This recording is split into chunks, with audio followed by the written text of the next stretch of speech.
Folks, there's a lot of awards this evening, and all the awards are equally important, but this is the most important one. With hundreds of thousands of people having lost their lives, more than half the country uprooted, causing the world's largest refugee crisis, which has shaken so many countries in Europe. Syria is a living nightmare. And you already heard about Syria with the opening speaker, but with this award we come back rightly to the challenge that this country is facing today. From that living hell that is Syria, one young voice has been speaking up to tell us what children in that country are experiencing. So today is not just a day to celebrate women power, we're also celebrating girl power. When you think of 7 or 8-year-old children, you normally think of them playing in a school or studying in a classroom, but this 7 or 8-year-old decided to make her feelings more public. She started tweeting by asking J.K. Rowling to send her a copy of Harry Potter. J.K. Rowling is very special to Amnesty International because she worked with us for many years. And J.K. Rowling actually sent her an e-copy of Harry Potter. Then this kid went on to send tweet after tweet about the horrific day-to-day living conditions for children in Syria. Helped by her mother, Fatime, who is a teacher, she told the story of Syrian families, their day-to-day experience in a way that's never been told before. And her memoir, Dear World, was published on October 17. If you haven't seen it, please do get it.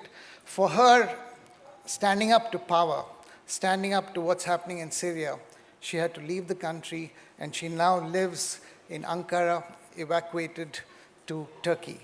So let me pass on to our friends to talk about who the award winner is. At only 3 years old when her happy childhood was derailed by the war in Syria, with her parents and 2 younger brothers, she endured 4 years of bombings, violence and deprivation, culminating in 2016 when they were trapped in the brutal siege of Aleppo. Though she lost her best friend, her school, her home and her homeland, she has not lost her hope for herself and for other children who are caught in the war. Her family is now living in Turkey, but she continues to be an advocate for children in crisis. Recently, she authored a book entitled Dear World, a Syrian girl's story of war and plea for peace. She herself is an indelible reminder of the astonishing resilience, courage and hope that are inherent in all children, and is this year's recipient of the Asian Awards Rising Star Award.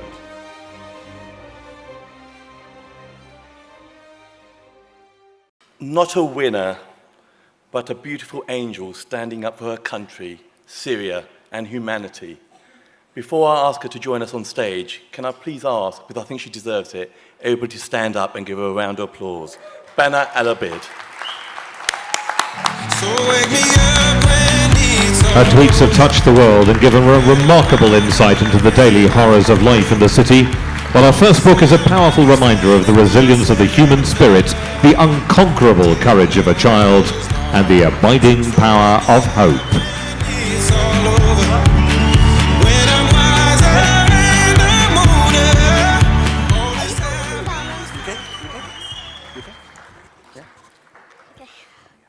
Hello everybody. It is my pleasure to be here with all of you tonight.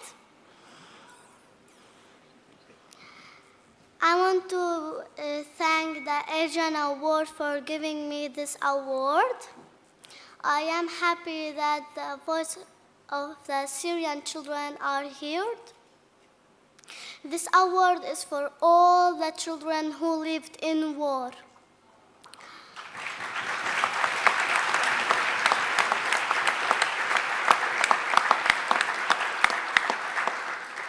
And a child should have the right to live and grow up in peace. And a child should have the right to education.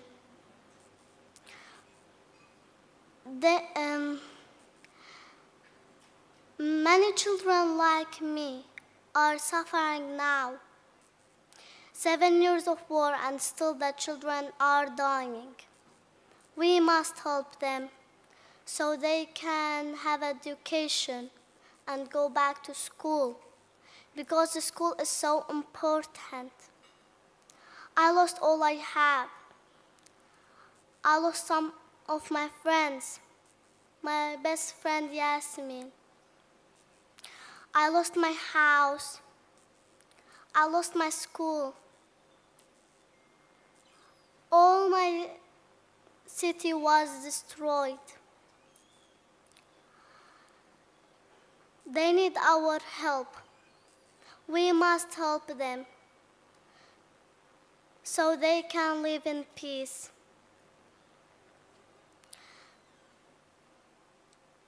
نحن أطفال سوريا بدنا الحرب توقف ونعيش بسلام. Thank you.